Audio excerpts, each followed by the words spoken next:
This week in comic books, DC gives us its special edition premiere, and I'm wondering if maybe they're not hinting at possibly thinning the herd a little bit over at DC. Are we going to be losing some characters? Something kind of interesting happened there. I definitely want to share with you. In the lands of Marvel, we get Fantastic Four number 7, and that is still the most smartest comic book out there right now. And more importantly, we're going to talk about what the enemy of good is, not what the opposite of good is. I want to share that with you. And in Independence, we get Arcade Kings. And as silly anime-ish as the comic book was, I think it's a lot deeper than what we can actually see. And I want to discuss that with you as well, along with all my other comic books this week. But first, if I may, I want to show you something, and it's not coffee this time. Check this out.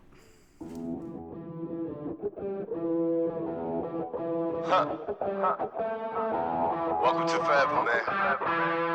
Let's go. Come on. This forever. No surrender.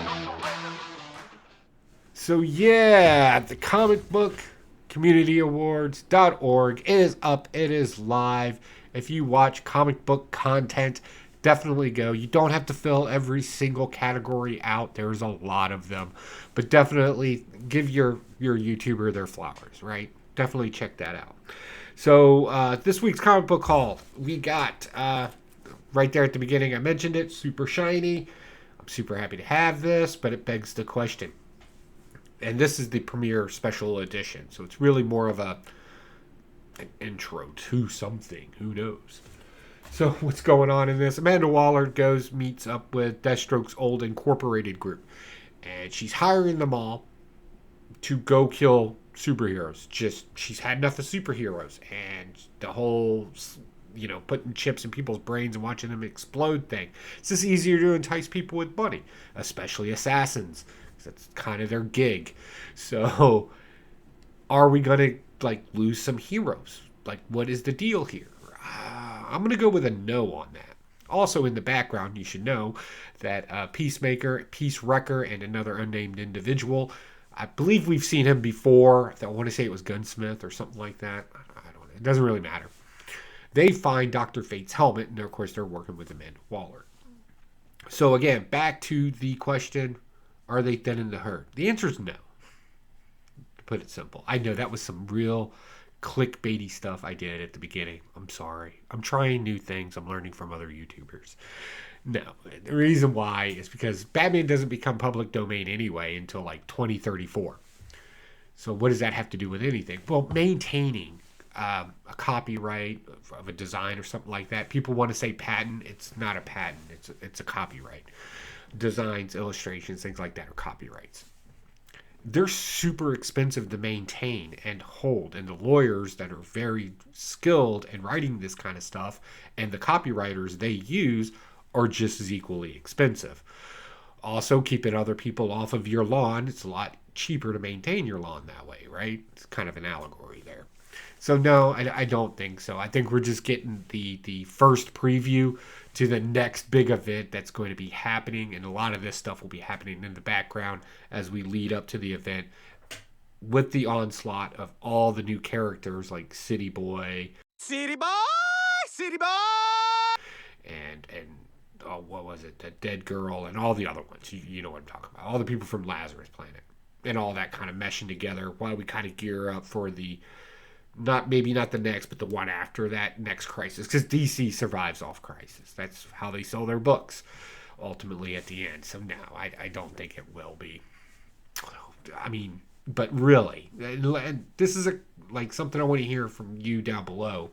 Does DC need to kind of clean up the roster a little bit? So I was sitting back thinking about this, and I was thinking about all the different Wonder Women that we have now, all the different Flashes we have now, all the different Spidermen we have now, all the different Supermen type characters we have now, the entire Bat family, that seems way too large, the Flashes, how many of those do we really need at this point?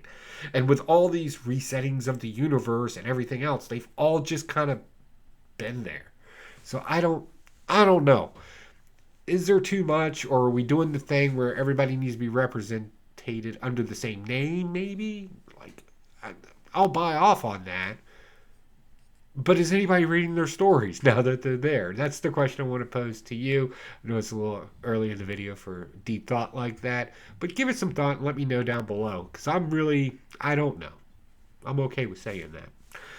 Next, Brave and the Bold, Batman, #1. I always loved Brave and Bold stories because they always have a very unique way of telling a story. The olden days, way back in the day, they were always kind of gimmicky, right? Batman always teamed up with like some ridiculous hero that they were trying to push forward so they could sell some sort of comic book about that particular character, right? To kind of go after something. And there's a lot of interesting stuff in it. And then there was more of the crime solving, learning to work with other people type of theme that they were going with. And then like action packed, non-stop nail-biting action was another genre of it. And now it looks like we're moving into a more creepy horror vibe with it as we talk about year one and dealing with the Joker. My only regret behind that cover that I bought was I wanted the one where Joker is sitting on the bench holding the balloon and little girls talk to him. Which that whole story right there, no spoilers, go read it yourself. It's a little bit of a nail biter and super, super creepy. I'm really digging it. Like, I'm digging it. For DC this week, that was on point, but it wasn't my pick of the week. All right, next, The Visual. So we got introduced to these guys during the Lazarus Planet event as one of the new superhero teams coming out. And in this one, we got introduced to Castle, and all the solicitations for it made a big deal out of Castle. But we also got introduced to their new kind of handler person, too, also who runs the organization. But we haven't met the overall person who's funding the entire thing. So that's going to be the big reveal in this storyline. But I'm telling you right now, I could care less. I'm really digging this little team, and I really like this. Like, they're kind of espionage, assassination, DC vibe to it. There's a very strong, heavily influenced Asian feel to it. I believe most of the characters, from what I saw in here, and if I'm wrong, I do apologize, but it seems like a lot of this is going to be based around people from India. I'm going to go with that. I apologize if I offend anybody. But thinking on the fly, I'm thinking that's kind of where this is kind of going to. And that makes sense with Ram V. Ram V's a phenomenal writer. I love a lot of his stuff, but a lot of his stuff tends to go in that direction. You may remember his whole Swamp Thing run that kind of led off in that direction, which I thought was a beautiful run as well. He's definitely a talented writer, and given him the creative ability to be able to launch these characters in this direction, I'm kind of excited about it. But does it have staying power is going to be the question. Is this going to be the thing that I'm going to put in my box on a weekly basis? To be quite honest with you, that's just going to be dependent on the stories that I get in hand, because I buy a lot of comic books. Next, Cyborg, #1. Again, just launching us right off, right? So the assumption here is that you already know who Cyborg is. He's returning to Detroit, back to his roots on the streets. Right? And, some people are kind of mixed about this in the public and in the story, but for the most part, he's well liked. What's most interesting about this is his dad dies, right? And if you've seen the movie or anything about him, he's kind of estranged from his father a little bit. Didn't get the warm cuddlies from his daddy, right? Dad was kind of cold, always working. Kind of did this to him without his permission. Not that Dad had a whole lot of options at the time. I think that's something that kind of needs to be addressed in the comic book. Like, I just want my son to live. I don't want him to die. This was the best I could do. But we'll leave that one alone. They may touch on it in here, because Dad is now a robot. Dad's a robot and working for a shaky little company that's kind of, I don't know, probably up to no good. I think we got our first appearance of our villain in here as well. He's kind of a nerdy dude that runs a tech company. And Dad apparently has been working for him as a robot. So it's like Cyborg can't do that thing anymore. You don't know what it's like, because Dad's a robot now. Which I'm kind of happy. Honestly, look, I don't want to be mean, right? But I could kind of feel that, they're fictional characters. I don't feel anything towards them. But I could kind of understand it from the dad's perspective here, of not wanting to see his son just die away. And if there was a chance to save his son with something unknown, Wouldn't anybody do their best to make sure that doesn't happen? Like, especially if they're young. Like, not to talk crap about old people. I'm old. But, like, right? I don't know. I don't know. Sometimes I just feel Cyborg's just a little bit of a whiner. And should be super happy the fact that he can plug into the internet and do pretty much whatever he wants now. That's rough. All right, next. Another one I've been enjoying, Superman #4. They had the shiny cover, they had the other covers, but this has been kind of playing in the background the whole time. Um, the whole Bizarro thing, and I'm just like, yeah, I gotta get that cover. Plus, who doesn't love a good villain cover? Plus, if they actually make them look like this in the comic book, like this seems more Bizarro to me. So, what's going on in here? We finally get the connection between Lex Luthor and Dr. Farm and Grafter, our villains in this story. We kind of get the connection of how they met. And Lex Luthor kind of told the story where he was trying to be a superhero in Metropolis before, Clark Kent got there. And he was chasing down these guys to be the guy. I think all that was a lie. I think it's going to come forward that that's a lie. Lex Luthor is a great character in here because he's doing the thing where he's like, I'm doing good. Doesn't mean that I am good. Right? Like, I love that. This kind of take on Lex Luthor, it's been something that's been kind of played with in the past a few times, both in the animated series and in the cartoons before. But I don't know. In this one, it just feels fresher. It feels newer. And I'm really enjoying it. So, yeah. I'm going to keep chasing this down some more. A couple other things happen in it, nothing particular. I'm just more interested in the relationship of having to kind of deal with people you don't like to get the most good done. Ooh, right? Nobody wants to admit that, right? But I've done it in my life. Right? So, yeah, super cool. All right, let's jump into World's Finest. So this kind of pops off and action superhero stuff. Nothing really deep in here. You remember in the last issue we talked about the metal men being molted, and then Batman kind of frees them and makes a suit of armor out of them to fight our elemental man here, who can turn into kryptonite, which is super cool. Because right, Superman's pretty much useless at that point, and now we got a character who's named New Amazo, because Amazo is a great villain. He's all powerful, can beat up everybody, does everything, blah, blah, blah, but just not well enough to where he's been beaten before. So now we have New Amazo. Good job naming, guy. Like you could have done better on that one. Could have named it anything, really. It doesn't even look like an Amazo, so I don't know. I don't know. All right, next, Spiderman 2, #1. Right, everybody's talking about this. So there was a little bit of a hiccup about this comic book. Let me, and I don't really understand it. So comment down below if you know more than me on this. So there was this kind of thing going around that this book was supposed to be free on Free Comic Book Day. And I talked to people, and I remember going to my comic book shop and people talking about it there, and I thought, everybody's just confused at this point. So when I saw it this week, I talked to my comic book shop guy about it, and he's like, yeah, nobody told us that anything. Plus, it doesn't say Free Comic Book Day on it. Like, that's kind of a big deal, right? So, I don't know. But this is kind of dealing with the whole gamerverse, and that's something I'm really not, like, drawn to in my comic book reading. But I did read this, and I thought this was great. This is Miles Morales, Peter Parker. Mary Jane's a reporter in it, but comic book was kind of boring. I'll be honest with you. And most of this just seemed like, what does Miles Morales want to do? Music or go into math when he goes to school? Now, right now, somebody out there is kind of chuckling to themselves, right? And I'm going to say something that may make some people mad. They're the same thing. Music is math. It's just a form of mathematics.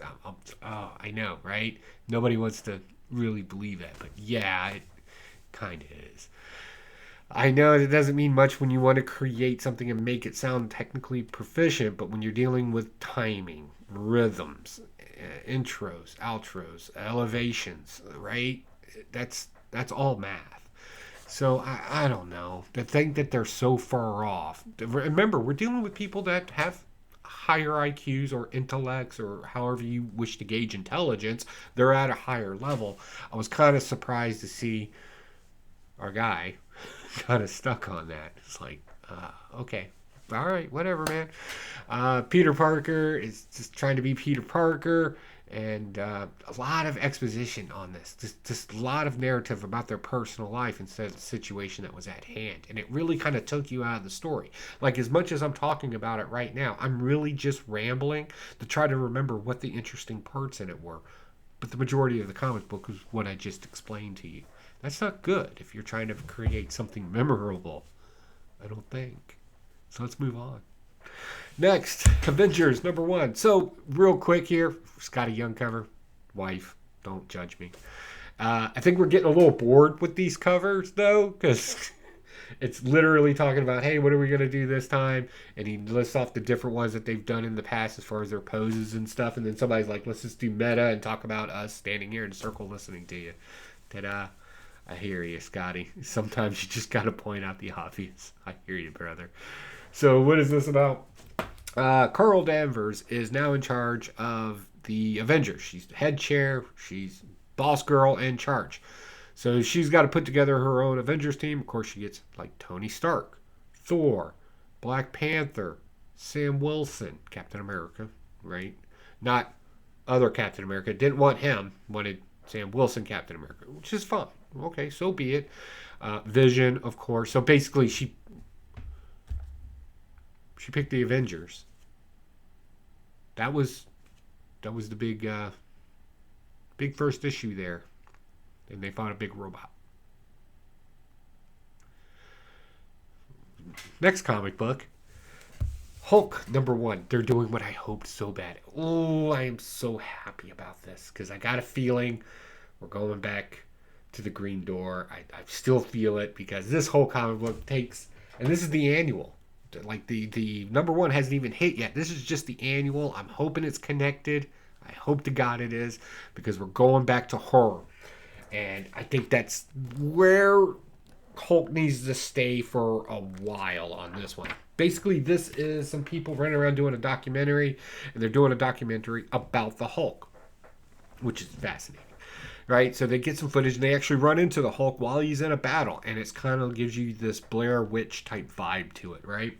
And the mole men are kind of involved, and this other creature is involved too, and it was kind of cool. I love the way they drew this because it kind of reminds you of really bad amateur-made documentaries. It really kind of fit anything on Netflix that says documentary. I'll just say it, right? It really kind of fit that in every aspect. And I thought it was interesting. And if they kind of stay on, maybe not the documentary side of it, but if they keep following the horror genre of it going in, I think we're going to get the Hulk that we all liked the best. Hopefully they don't do the Gamma Squad thing from before, which was just Alpha Flight in space. All right, next. Smartest comic book being written today. Challenge me. Come at me, bro. Hit me up in the comments if you think I'm lying. First off, this cover, somebody said there's like 750 characters on it, like individual characters, right? And I'm just going to take their word for it. I don't think I need to challenge that. I'm not counting that high. Nope. But why is this the smartest comic? First off, what you need to know in this comic book is they spend a lot of time talking about words and being able to remember words because they started kind of losing communication function a little bit where they were forgetting words and stuff like that. I'm legit telling you right now, there were words that they were using in the beginning of this, throughout this book, I had to go to a dictionary to look up. It happens, right? I'm not the smartest guy out there, but like when a comic book makes me do research, yeah. The title all through this chapter 1, 2, and 3, it's kind of broken in that one. You get a lot of comic books, pretty thick. All of them are named on, are called the enemy of good. But the story works like this. Dr. Doom is kind of upset that his goddaughter, Reed Richards and Sue Richards' daughter, all the kids, all the Fantastic Four kids are stuck in a time loop. I kind of did a review on it, and I did a cool little thing with animations, the whole 9 years. But they're kind of stuck in this time loop, and they have to wait 1 year to be able to catch up with the kids. Right? So the kids are stuck. Well, Dr. Doom has a problem with this because his goddaughter is one of them, and Dr. Doom, being Dr. Doom, doesn't sit around and wait. So he attacks the Richards family to steal a time-traveling platform to kind of go back and try to fix time. right? Changing time to get, but all he really ends up doing is making things worse, and this makes him mad. So he does the smartest thing that I've seen in comic books yet, or anything with time travel.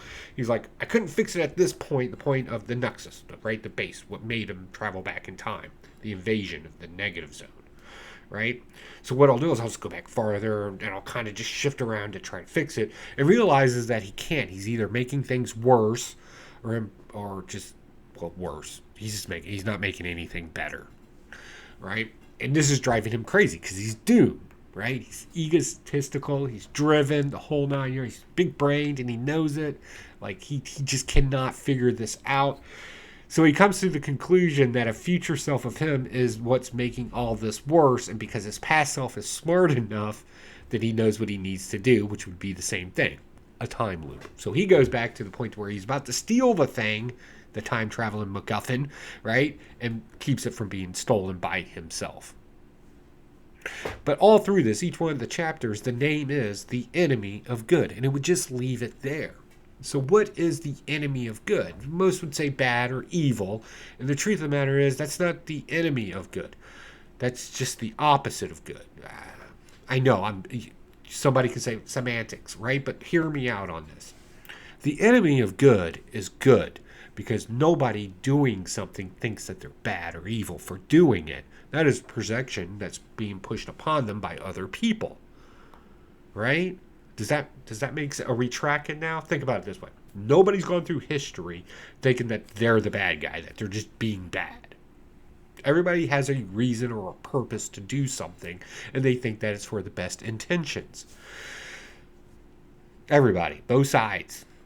Doesn't matter, right? And then ultimately, two good guys are going to war, and hopefully they can hug it out in the end and possibly figure it out. That's the enemy of good, by attacking it with more good. The opposite of good would be bad or evil. That is something completely unknown to us because, again, nobody thinks of themselves that way. Interesting, isn't it? Carl Jung spoke on this stuff a lot back in the day. Don't get hung up on it. All right, next, Arcade Kings. Another book. I enjoy this. Super thick book. Not a lot of verbiage in it. You could roll through this quickly. Kind of done in an anime style. Young boy here apparently has a brother and a father who used to be some sort of cage fighter. Has to retire abruptly. Doesn't tell us why the family split up, but he's on the run from his dad because his dad wants, of course, him back so he can be a fighter. They're almost kind of like cultish about this. And he kind of finds a nice little break inside of an arcade where he gets to play video games against other kids until one of his dad's henchmen kind of shows back up. Now, this sounds like it would be a lot darker comic book, and it is not. It is completely lighthearted and just fun to read. And the whole, walking away from a father's, the sins of the father, walking away from those, or the legacy that your father leaves behind, and you have to take that mantle, right? That cannot be easy on anybody, but I'm kind of curious why all this happened, so I may be picking up some more of this. My comic book shop has it. I'll be picking it up. Next, Elvira in Monsterland. So this is just a pickup from her last Monsterland issue, where her and Vlad the Impaler, the guy Dracula's kind of based off, extremely loosely based on. This is Vlad going through the different genres of the various Dracula-type stories out there and jumping into the story, being very meta about it, and of course Elvira being very one-line-ish about everything that goes through it. It's fun, it's whimsical, but it's not something I would read on a regular basis. I am surprised to see it when it comes out, so sure, what young man back in my day was not a fan, or I would assume young woman too, in most cases, was not a fan of Elvira at some point. Rather, it was the snarky attitude or attitudes. All right, next we got Masterverse. I can't believe I just did that on YouTube. We got Masterverse. So this kind of concludes this up, and this did what has already happened before with everybody can be He-Man. Everybody can have the power. Everybody can be this thing, right? The main argument, the sub kind of narrative in here, is that Zodak tells the sorceress that, hey, the thing that defines He-Man is really his villains. And I was like, you're about to end this, and You're going to end it on that. That's how you. And then, no, it's the fact that everybody can have the power because he motivates and drives everybody. And I'm just like, no, it's because he does good things and he's selfless. He's the hero. It's like that. How did the writers miss that? I don't. That's the bomb of the week right there. So yeah. And then, if I didn't say it, pick of the week, obviously, Fantastic Four #7. So what else is going on? So as you saw in my little promo, the Comic Book Community Awards is now open. I know I said some stuff like way before it was even open. I basically did that so I wouldn't forget to help promote it as best I could. So definitely go by, give your favorite YouTubers a thumbs up. You don't have to fill something out for every nomination out there. Just the ones you watch will be fine. Just throw them out there and give them their flowers. Don't forget, I sell coffee down below, and I have a merch store, mostly Evil Layer stuff, right? Speaking of Evil Layer, if you're watching this now, now, if you're watching this on the 17th, we should be popping off the Evil Layer project where we made something for Trev, the shipping guru, and we made something for K-pop. Well, we made them the same thing. But we made things for them, and we're going to have those out in the mail this week, and then that video should release this weekend. So definitely, if you haven't, go check out Evil Layer Projects and Builds. Alright guys, that's my haul for this week. That's all the information I got. Definitely, if I said something in here and you're just like, oh, you need to know, definitely use that. I am famous for being able to comment back to people as quickly as fast as possible. Just please forgive me if I reply as Evil Air Projects and Builds, because I got a lot of things going on and sometimes I don't always change the thing. Alright, I got nothing else. I'll talk to y'all later. Bye.